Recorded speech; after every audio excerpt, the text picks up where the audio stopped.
जय माता दी दोस्तों। नवरात्रि व्रत पूजा की सामग्री हमें क्या क्या लेना है और स्पेशली पहले दिन जब हम अपने घर में कलश की स्थापना करते हैं तो किन किन चीजों की आवश्यकता पहले दिन पड़ती है। बाकी चीजें आप फिर चढ़ा भी सकते हो अन्य दिनों में। तो आइए जान लेते हैं कि किन किन सामग्रियों की आवश्यकता होगी। सबसे पहले तो आपको लेनी है ये चौकी। तो यहाँ पे मैंने एक दूसरी चौकी ली है, इसका कपड़ा हटा के आपको दिखाते हैं। ये वाली भी आप ले सकते हो। तो आपने एक चौकी ले लेनी है, उसके ऊपर बिछाने के लिए आपको लाल कपड़ा लेना है। तो देखिए ये पुराना कपड़ा भी आप ले सकते हो, ऐसा नहीं कि हर बार आप नया ही लेकर आए। चौकी की स्थापना करने के बाद हमें चाहिए कलश। ये तो आप तांबे का ले लें या फिर इस तरह से भी आप कलश ले सकते हैं, लेकिन मिट्टी का कलश ले रहे हैं तो उसे एक बार पानी डाल के आपको चेक जरूर कर लेना है, वरना बाद में आपका कलश जो है पानी निकल सकता है, फूटा हो सकता है। तो इस बात का ध्यान रखें। तो दोस्तों आपको माता रानी की ये वाली प्रतिमा लेनी होती है। शेर की सवारी करते हुए सौम्य स्वरूप माता का होना चाहिए, वो हमारे लिए हितकारी होती है। तो चौकी जब भी हम लगाते हैं बीचों बीच में माता रानी की प्रतिमा रखते हैं और एक साइड में कलश और एक साइड में दीपक। तो ज़्यादातर लोगों को कन्फ्यूजन होती है कि हम कलश किस साइड रखें और दीपक। तो ध्यान से आपको समझना है कि माता रानी के बाएं साइड में आपको दीपक रखना है और माता रानी के दाहिने साइड में आपको कलश रखना है। आप अपनी तरफ से जब देखेंगे, यानी आप सामने बैठकर पूजा कर रहे हैं, तो आपके राइट हैंड यानी दाहिनी तरफ दीपक होगा और आपके लेफ्ट हैंड बाएं तरफ में कलश होगा। बस इस चीज को आप समझें। और उसके बाद चावल का आसन देकर अष्टदल कमल तैयार करें। इस तरीके से चावल का आसन यदि आप नहीं दे सकते हैं, आपके घर चूहे आदि लगते हैं, तो आप फूलों का भी आसन दे सकते हैं। दीपक के लिए भी, कलश के लिए भी। कलश में मौली के धागे आपको पहले से बांध देना है गले में और जल भरकर आपको यहाँ पर स्थापना करनी है। और इसके अंदर कुछ विशेष चीजें डालनी होती हैं जो कि आगे हम आपको बताने वाले हैं। और श्रीफल यानी नारियल का मुख आपकी तरफ होना चाहिए, ठीक है। और लाल कपड़ा या मौली का धागा इसके ऊपर लपेट कर तभी आपको रखना है, ठीक है। डिटेल में एक एक जानकारी आपको समझना है। एक पात्र जो कि जल से भरा 24 घंटे माता रानी के पास में आपको रखना है। ये जल आपको सुबह सवेरे हर दिन हटाना है। पूजा करने से पहले आपको ये जल लेकर अपने घर में छिड़काव करना चाहिए। उसके बाद पूजा में शुद्ध साफ जल नया लेकर आपको बैठना चाहिए। पूजा में घंटी भी हर दिन बजानी चाहिए। और माता रानी को पहले दिन, देखिए बहुत सारे लोगों को कन्फ्यूजन है कि हम क्या क्या चीज़ें हर दिन चढ़ाएं और क्या क्या चीज़ें सिर्फ पहले दिन।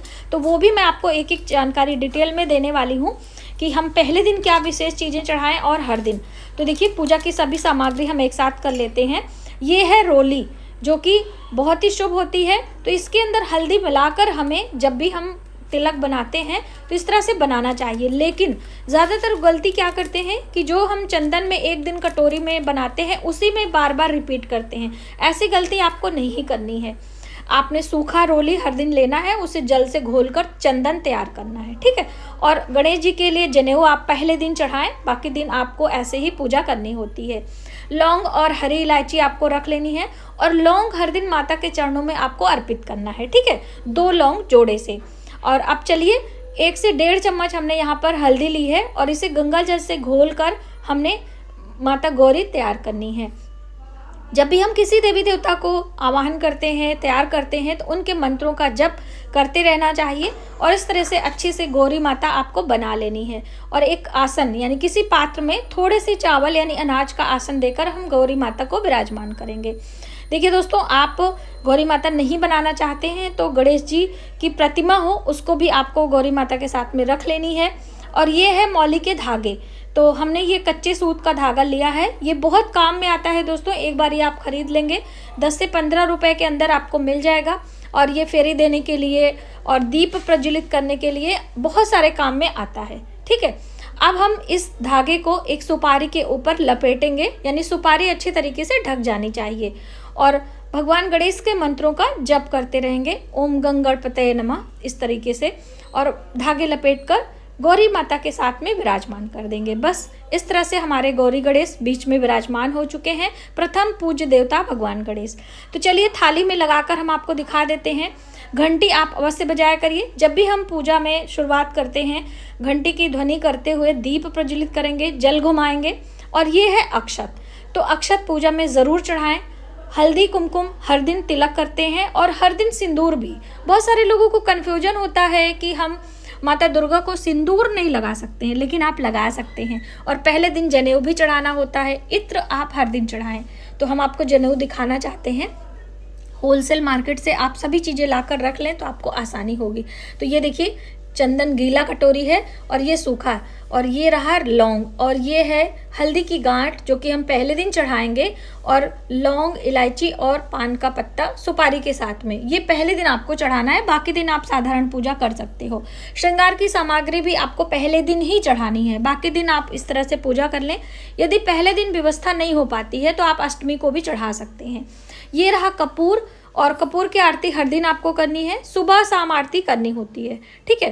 तो आपने आरती की सामग्री भी रख लेनी है। और ये है दक्षिणा जो कि पहले दिन आपको चढ़ाना है, और ये है जवारे जो कि हमें जवारे लगाने होते हैं। पहले ही दिन माता रानी के स्वागत में जवारे लगाते हैं। जवारे लगाने से हम प्रकृति का स्वागत करते हैं।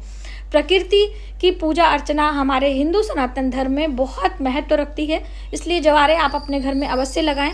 उसके लिए आपको एक छोटे से पात्र में हल्का सा पानी का छींटा देकर इसे भिगो कर रखना है। पहले से आप इसे जवारे धोकर साफ कर लें, कोई गंदगी ना हो।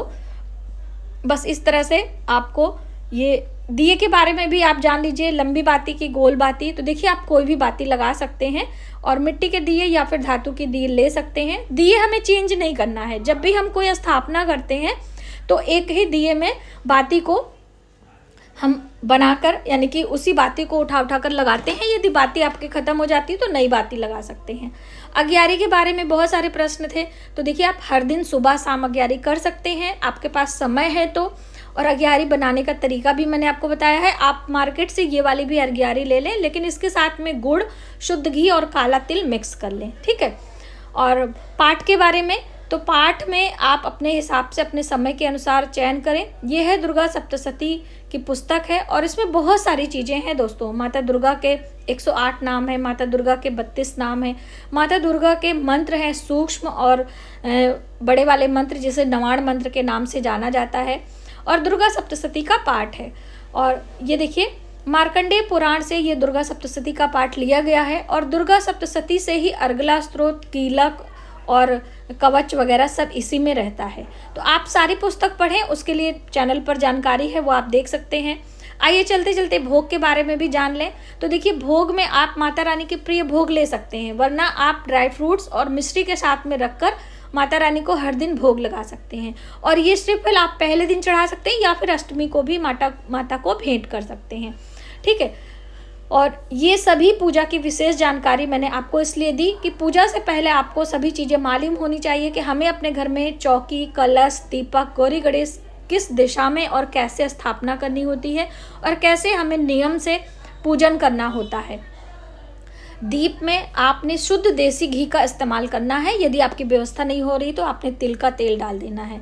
अब आइए, कलश के अंदर हमने क्या क्या डाला वो भी जान लेते हैं। तो हल्दी की गांठ और चांदी का सिक्का ना होने पे आप साधारण सिक्का ले सकते हैं। सुपारी लेंगे, और हमने यहाँ पर लौंग और इलायची, तो हरी इलायची एक है, लौंग हमने जोड़े से लिया है, वो भी आप ले लीजिए। इस तरीके से इसके अंदर हमने दूर्वा घास पहले भी डाली है, वो रिकॉर्ड नहीं हुआ है तो आप ध्यान दीजिएगा। और ये है कपूर के कुछ टुकड़े। दोस्तों, कभी भी हमें अक्षत नहीं डालना चाहिए। उसका रीज़न है कि 9 दिन ये कलश रखा रहेगा और चावल सड़न पैदा होगी, तो वहाँ पे सकारात्मक ऊर्जा का वास नहीं होगा। इसलिए कपूर, इत्र आदि डालें, चावल ना डालें। इसमें पंचपल्लव लगा दें। आपको नहीं मिलता तो आप पान के पत्ते भी ले सकते हैं। पान के पत्ते आराम से मार्केट में मिल जाते हैं। आम के पत्ते, अशोक के पत्ते आप ले सकते हो, ठीक है। 5 की संख्या में आपको लगाना चाहिए, 7 की संख्या में, यानी कि विषम की संख्या में, और बंच में हो तो ज़्यादा अच्छा है। अब ये है श्रीफल, पानी वाला नारियल, ठीक है। ये देखिए, 2 आंखें और मुख बना है। ये आपको अपने सामने रखना है, इस तरीके से इसकी पहचान होती है। अब इसके ऊपर ये हल्दी और कुमकुम हमने मिक्स किया है। हमने इस पे तिलक करना है, और आप स्वस्तिक भी बना सकते हैं, ठीक है। तो पहले हम स्वस्तिक बना लें, उसके ऊपर एक मौली के धागे या फिर लाल कपड़ा लपेटकर इस तरह से हमें इन्हें विराजमान करना होता है। जब भी श्री कलश की स्थापना होती है तो इसी तरीके से हमें करना चाहिए। तो बस इन छोटी छोटी बातों का ध्यान रखते हुए आप अपने घर में माता रानी की पूजा, चौकी, कलश स्थापना करें, पूजा की और भी जानकारी डिटेल में कैसे हमें पूजा करना होता है दोस्तों, यहाँ पर हम त्रिशक्ति का निशान बना रहे हैं, ठीक है। माता दुर्गा की पूजा में सभी डिटेल में जानकारी हम आपके लिए लेकर आने वाले हैं। जय माता दी दोस्तों।